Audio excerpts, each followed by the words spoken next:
구약성경 다니엘서 5장 13절부터 마지막 절까지 말씀입니다.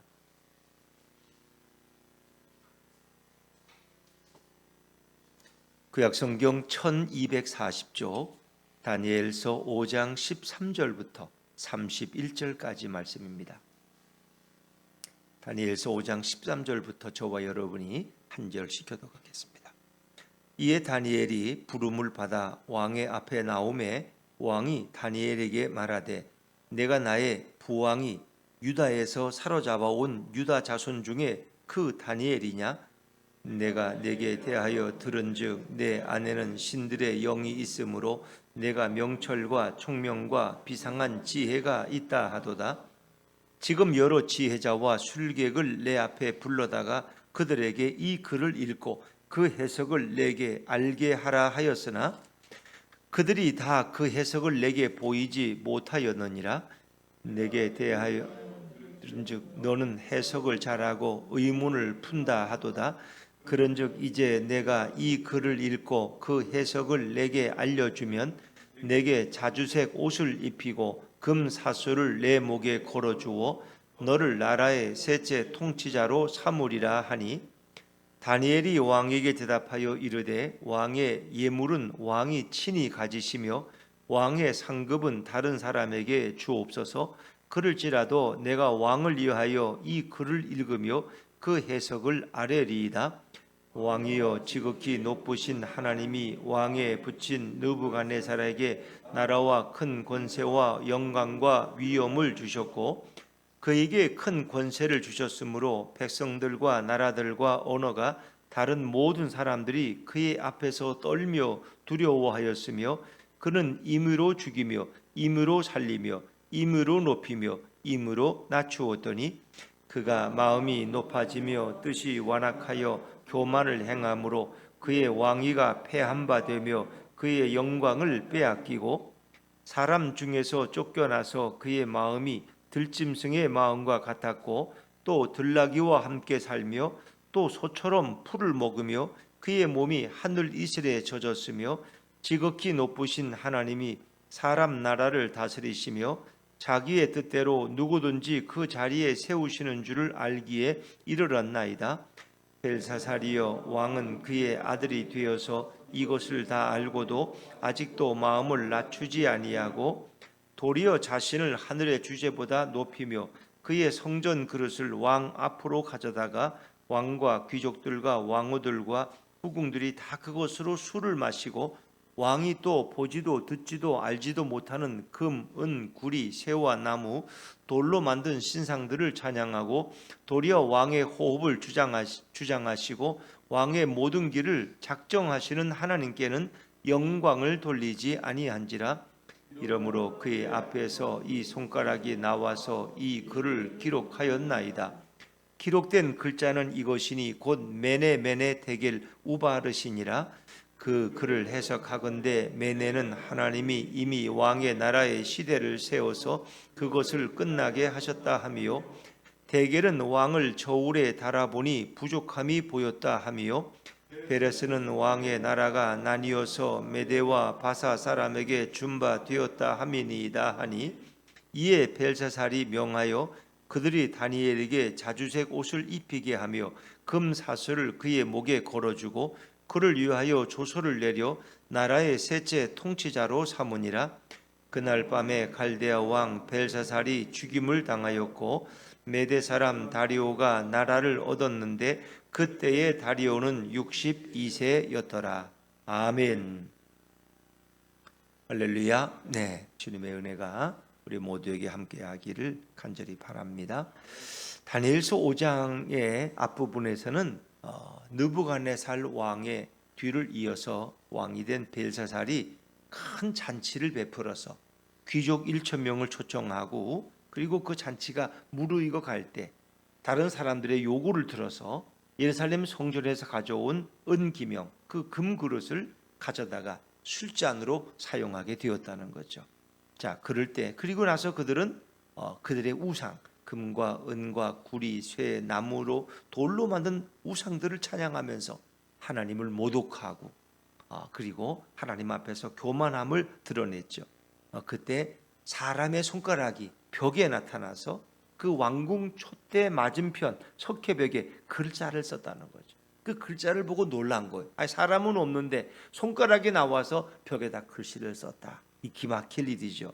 모두가 두려워 떨고 얼굴빛이 변하고 번민하게 되었습니다. 그래서 바벨론의 술객들, 지혜자들, 박사들을 다 불러 모아서 그 뜻을 해석하라고 했지만 그들은 해석하지를 못했어요. 왕은 더욱 크게 번민하고 얼굴빛이 흑색이 되었어요. 그때 왕비가 나타나서 이제 다니엘이란 사람을 추천하게 되죠. 그러니까 그는 어찌 보면 선왕의 부인인 태우로 쓰이는 게 더 정확한데 그냥 왕비로 기록되어 있습니다. 그러면서 다니엘이라는 총명한 사람이 있는데 그가 모든 비밀을 풀 수 있다고 추천을 하고, 그래서 벨사살 왕은 다니엘을 불러서 이 일을 맡기게 되죠. 자, 우리 13절 말씀, 다니엘서 5장 13절 말씀으로 한번 넘어가 보시죠. 다니엘서 5장 13절입니다. 시작. 이에 다니엘이 부름을 받아 왕의 앞에 나오매 왕이 다니엘에게 말하되 내가 나의 부왕이 유다에서 사로잡아 온 유다 자손 중에 그 다니엘이냐. 보면 다니엘이 벨사살 왕 앞에 나오는데 누구의 도움을 받았어요? 이 중간에 매개체 역할을 한 사람이 왕비예요. 왕비, 태후. 그러니까 벨사살 왕은 전혀 대책이 없는데 왕비가 다니엘을 기억하고 다니엘을 추천해서 그 자리에 세우죠. 여러분, 또 우리가 다니엘서 2장에 보면은 이제 느부갓네살이 어떤 신상의 꿈을 꿨는데 그 박사들이 그걸 풀지 못해요. 물론 얘기도 안 해주고, 그래서 그들을 다 죽이려고 할 때에 다니엘이 이제 나서게 되는데, 다니엘과 느부갓네살 왕은 연결해 준 사람이 있어요. 근위대장인 아리옥이라는 사람. 아리옥. 이게 매개체예요. 만약 이런 사람이 없었더라면, 근위대장이 요즘으로 하면 청와대 경호실장이, 아니 건방지게 너 같은 놈이, 어린 놈이 뭘 왕을 만들, 안 된단 말이에요. 그러면 못 만나는 거예요. 누가 왕 앞에 뭐 소리질러 갈 수 있어요? 뭐 예약을 하고 할 수 있어요? 근위대장이 다니엘의 말을 신중히 듣고 너의 말이 그 의미가 있다. 너가 풀 수 있겠느냐? 그러면 내가 왕에게 한번 너희를 소개시켜 주겠다. 이런 매개체가 필요하다는 거예요. 이름이 이건 마찬가지. 요셉도 마찬가지예요. 요셉이 지하 감옥에 억울한 누명을 쓰고 갇혀 있을 때 떡 맡은 관원장과 술 맡은 관원장이 오잖아요. 그래서 그들의 꿈을 해석해 주었지만 술 맡은 관원장은 복직이 된 이후에 요셉을 까마득히 잊어버렸어요. 그런데 이제 바로가 꿈을 꿔서 그 7년 동안 풍년이 오고 7년 동안 흉년이 오는 그 꿈을 꾸고 해석을 하지 못하는 거죠. 7마리의 아주 살찐 소, 또 아주 바짝 마른 7마리의 또 메마른 소를 보고, 이게 무슨 의미인지 모르는 거예요. 그때 다니엘을 생각해내는 사람이 술 맡은 관원장이에요. 그러니까 이게 매개체라는 게 있어요. 하나님이 뭔가 이렇게 하나님의 역사와 연결시킬 때는 중간 역할을 하는 분들이 있다는 거예요. 이게 다 하나님이 세우신 사람들이에요. 어찌 보면 우리 인생이라는 것은 다 이런 어떤 연결고리를 통해서 하나님의 뜻을 이루어 나가는 거예요. 이게 참 놀랍죠. 그런데 오늘은 이 왕비가, 태후가 그런 역할을 해서 다니엘을 왕 앞에 세웠어요. 근데 이 벨사살이 알고 있는 다니엘에 대해서는 어렴풋이 알고 있지만 자세히는 몰라요. 왜? 느부갓네살이 죽고 나서 다른 왕들이 세워지고 그 나중에 벨사살이 됐는데 그런 다니엘을 잊어버린 거예요. 다니엘을 더 이상 기용하지 않았어요. 그러니까 어떻게 보면 다니엘은 잊혀진 인물이야. 지금은 현직에 어떤 공무에 있는 인물이 아니에요. 그러나 다급하니까 다시 다니엘을 찾게 된 거죠. 너 속에 신들의 영이 있다는 것을 내가 알고, 너는 명철과 총명과 비상한 지혜가 있다고 하는 말을 내가 들었다. 오늘 내가 이 벽에 쓴 글씨를 우리 술객들과 박사들은 풀지 못하는데 너가 이것을 해석하면은 내가 너에게 자주색 옷을 주고 아주 귀한 옷감을 주고, 그리고 너에게 상급을 주고 금사슬을 내 목에 걸어 주어서 너를 셋째 통치자로 삼겠다. 이런 얘기는 지금은 간직에 있지 않다는 얘기예요. 아마 나이도 꽤 들었고 그런 이미 은퇴한 이후에 물러나 있을 거예요. 그런데 다니엘이 다시 왕 앞에 불려가는 계기가 벨사살이 술 잔치를 베풀었을 때 그 벽에 쓴 글씨로 인해서 다시 다니엘이 왕 앞에 나아가게 된 거죠. 자, 이제 다니엘이 왕 앞에 나서서 뭐라고 얘기했을까요? 자, 다니엘서 5장 17절 말씀을 같이 읽을까요? 17절입니다. 시작. 다니엘이 왕에게 대답하여 이르되 왕의 예물은 왕이 친히 가지시며 왕의 상급은 다른 사람에게 주옵소서. 그럴지라도 내가 왕을 위하여 이 글을 읽으며 그 해석을 아뢰리이다. 나는 예물에 같은 데 관심이 없습니다. 나는 그런 높은 직에 오르는 것도 원치 않습니다. 그런 것이 없더라도 나는 오직 왕을 위해서 이 글을 읽고 그 해석을 아뢰겠습니다. 아주 자세가 순수하죠. 사실은 이 모든 것이 누구로부터 온 거라는 걸 알았어요? 하나님으로부터. 다니엘은 당연히 하나님의 역사를 이 바벨론 왕국에 드러내는 사람이에요. 우리는 하나님의 영광을 위해 존재하는 거예요. 내가 존재하는 이유는 하나님을 드러내고 예수님을 드러내기 위해서. 그게 우리 인생에 사는 목적이에요. 너희가 먹든지 마시든지 무엇을 하든지 하나님의 영광을 위하여 하라는 거예요. 우리 삶의 목적은 하나님의 영광을 드러내는 거예요. 다니엘은 이 왕궁에서 그가 겉으로 드러날 때 하나님이 영광을 받으셔요. 그가 막 은퇴해서 시골에서 채소 농사나 짓고 있다면 어떻게 하나님이 영광을 받으시고 이걸 풀 사람이 없는데, 그런데 그는 또다시 벨사살 왕 때에 하나님의 절대 주권을 드러내는 그런 인물이 되는 것이죠. 자, 그러면서 이제 그가 하는 첫 마디는 의미가 있어요. 이제 17절부터 21절까지는 그 선왕, 그러니까 할아버지, 벨사살의 할아버지인 느부갓네살의 역사에 대해 설명하는 거예요. 자, 느부갓네살이 어떻게 왕이 되고 그가 어떻게 어려움을 당하고 하는 이 과정을 설명하면서 거기에 하나님이 어떻게 일하셨는가를 먼저 드러내요. 지나간 역사를 드러내는 거죠. 자, 우리 18절 말씀, 18절입니다. 시작. 왕이여, 지극히 높으신 하나님이 왕에 붙인 느부갓네살에게 나라와 큰 권세와 영광과 위엄을 주셨고, 아멘. 이 중요한 거예요. 바로 왕의 선조 느부갓네살에게 이 나라, 이 바벨론 큰 나라와 큰 권세와 영광과 위엄을 주신 분이 바로 여호와 하나님이라. 하나님이 그렇게 하셨지 느부갓네살의 조부가 그렇게 한 게 아니라는 거예요. 조상이 그렇게 한 게 아니에요. 하나님이 느부갓네살을 들어 쓰셨다는 거예요. 그 모든 걸 주신 분이 하나님이. 우리의 모든 여건과 환경과 우리의 생명과 재능과 은사와 재물을 주신 분은 바로 하나님이에요. 하나님이 주셨다는 거예요. 그래서 하나님이 주신 권세를 가지고 그가 그 권세를 휘둘렀다는 거예요. 자, 느부갓네살이 어느 정도 권세를 가지고 휘둘렀는지 한번 보세요. 자, 다니엘 5장 19절입니다. 19절 시작.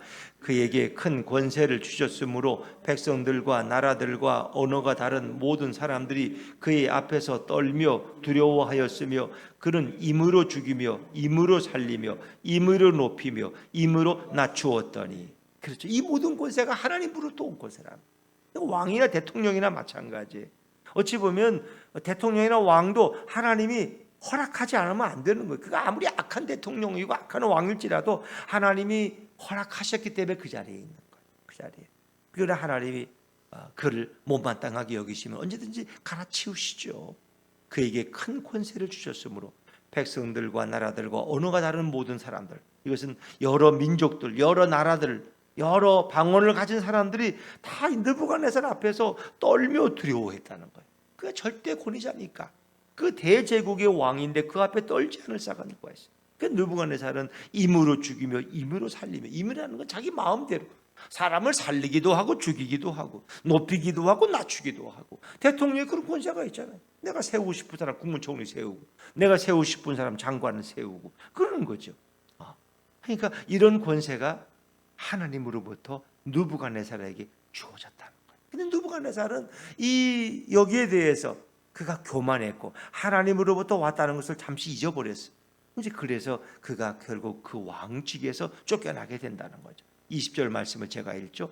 그가 하는 느부갓네살이죠. 그가 마음이 높아지며 뜻이 완악하여 교만을 행함으로 그의 왕위가 패한 바 되며 그의 영광을 빼앗기고. 하나님이 이 모든 것을 걷어가셨어요. 그의 왕의 직분과 그 영광과 그 모든 권세를 다 걷어가시니까 어떻게 됐어요? 아주 비참한 존재가 됐어요. 다니엘서 5장 21절이면 느부갓네살이 어떻게 한 나라의 왕이 짐승 같은 생활을 할 수 있을까? 하나님은 이렇게도 하실 수 있는 분이라. 21절을 같이 읽죠. 시작. 사람 중에서 쫓겨나서 그의 마음이 들짐승의 마음과 같았고 또 들나귀와 함께 살며 또 소처럼 풀을 먹으며 그의 몸이 하늘 이슬에 젖었으며 지극히 높으신 하나님이 사람 나라를 다스리시며 자기의 뜻대로 누구든지 그 자리에 세우시는 줄을 알기에 이르렀나이다. 아멘.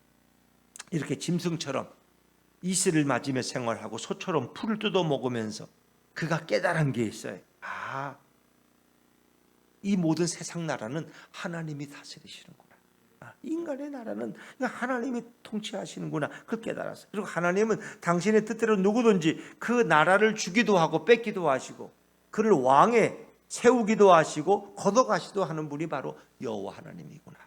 그걸 당신의 선조인 조부인 느부갓네살이 깨달았다는 거예요.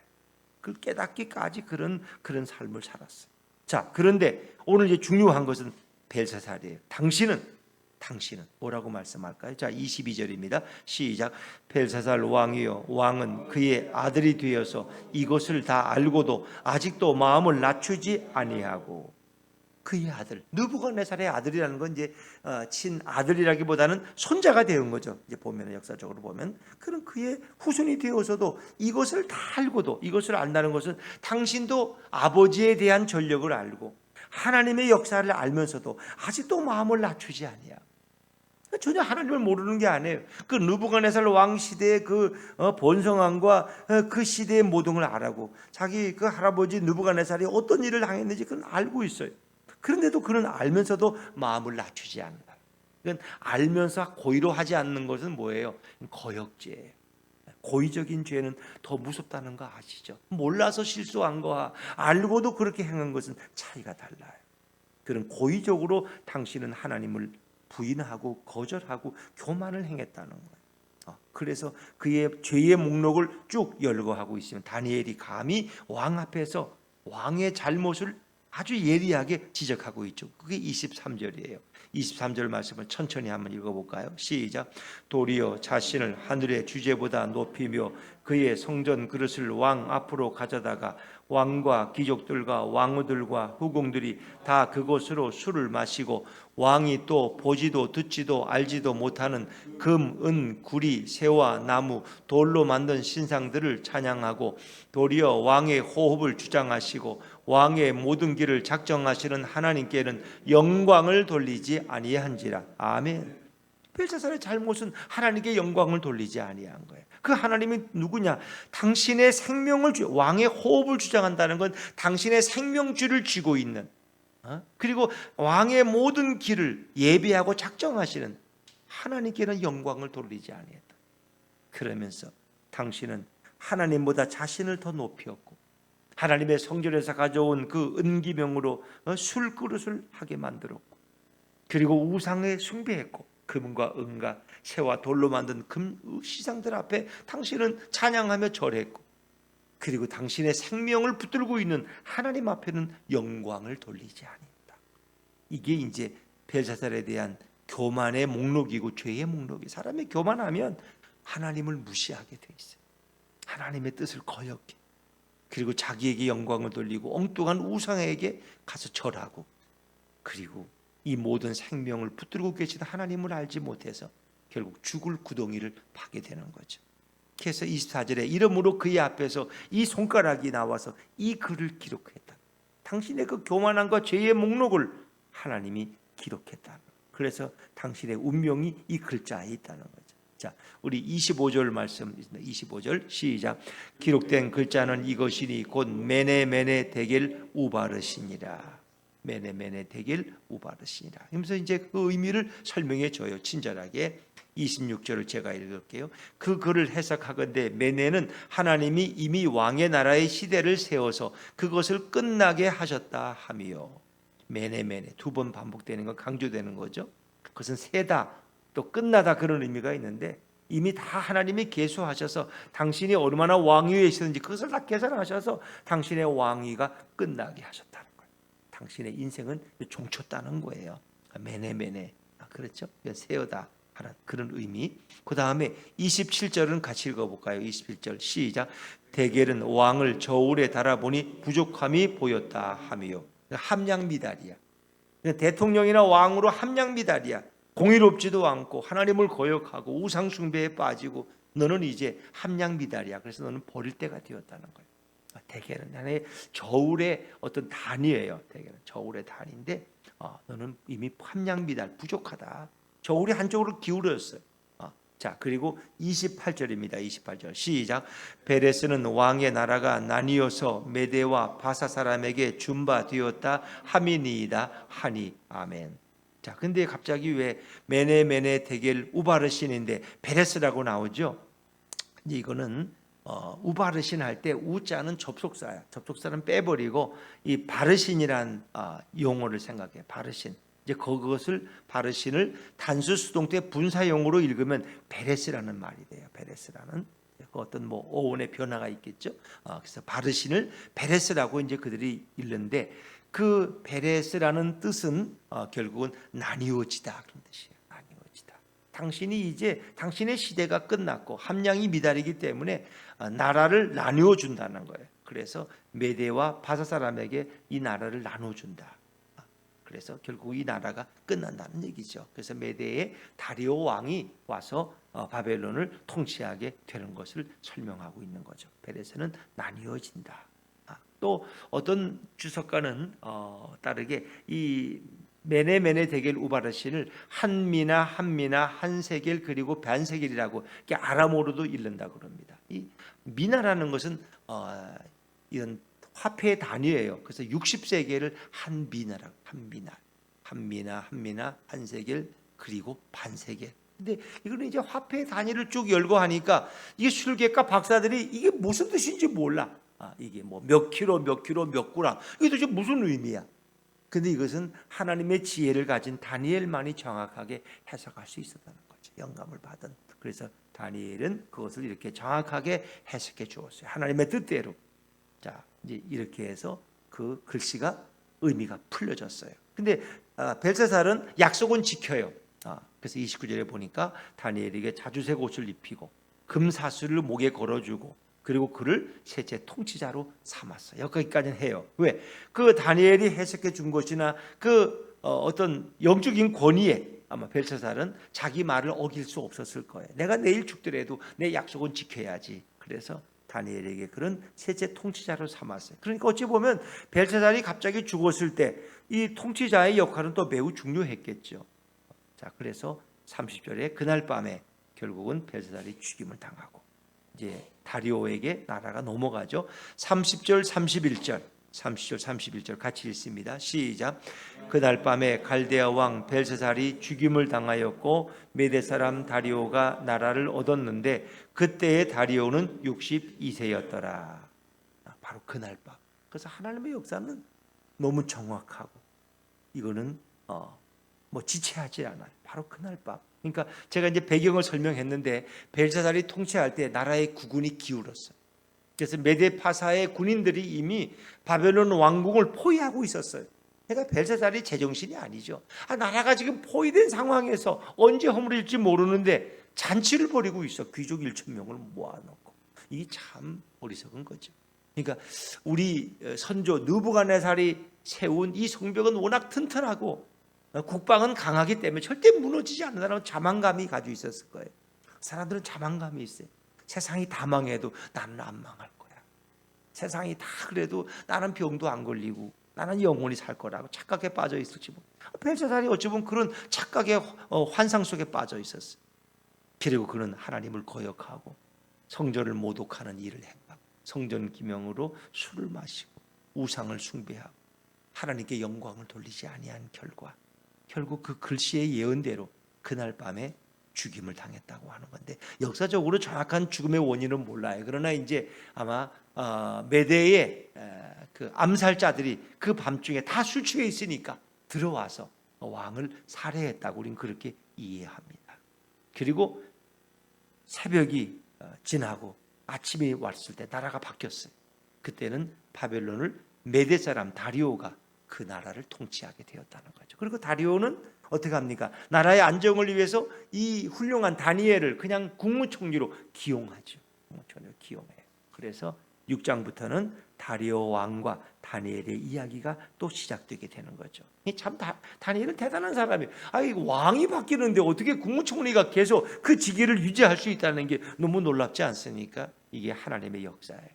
그래서 하나님은 바벨론 포로로 끌려가 있던 바벨론 땅에서 이런 일을 행하셨고, 오히려 그 왕국의 모든 중요한 결정권이 하나님에 의해서 이루어졌다는 거예요.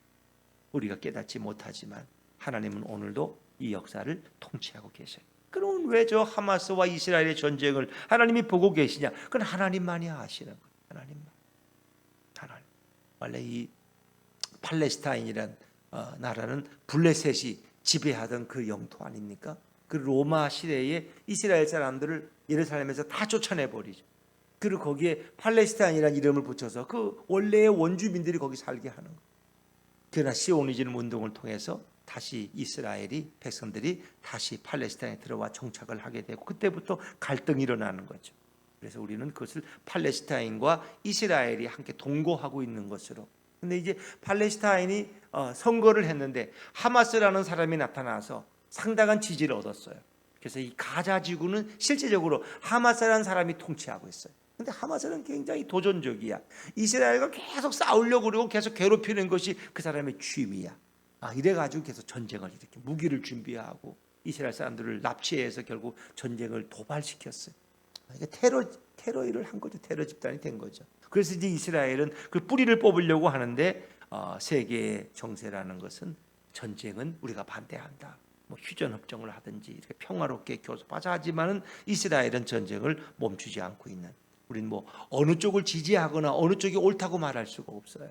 그러나 이 모든 것도 하나님의 섭리 속에 있다는 건 분명해요. 그래서 우리는 그 땅의 평화를 위해서 기도해야 되겠죠. 분명한 것은 오늘도 이 대한민국도 북한도 미국도 러시아도 저 중동 땅도 하나님이 통치하고 다스리신다. 우린 때로 그 모든 주님의 뜻을 다 알지 못할 때가 많아요.